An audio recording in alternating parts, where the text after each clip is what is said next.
喺南奧塞梯做女人唔係一世人嘅事，而係自己加埋幾代人嘅痛，連環咁壓落喺你嘅身上。戰爭、族裔仇恨、政治孤立、國家暴力、家庭暴力、社會歧視、貧困，全部一齊撲埋嚟。喺呢度嘅女性從嚟唔係單一嘅受害者，佢哋係被多重災難撕裂嘅生還者。喺呢度幾十年嚟嘅戰爭衝突冇斷過，喺90年代打過仗，2008年又打，直至今日仲係成日軍事緊張。戰爭唔結束，創傷永遠唔會消失。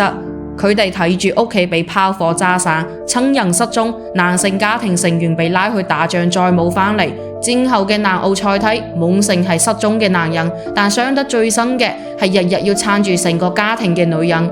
喺呢度，你嘅族裔身份可以決定到你今日會唔會俾人趕，會唔會俾人打。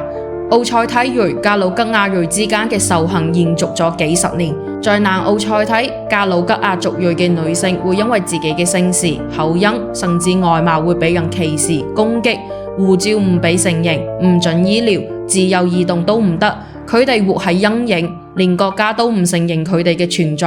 佢哋講得最心碎嘅一句話係：喺格魯吉亞，我哋被當成叛徒；喺南奧塞梯，我哋被當成敵人。戰亂社會永遠都會將最沉痛嘅擺喺女性身上。南奧塞梯嘅家庭暴力嚴重到離譜，但冇法律保護，冇庇護所，冇社會支援。如果女性被打、被強迫、被威脅，唯一選擇嘅係忍住。好多女性被打到冇路可走，連報案都會被恐嚇沉默。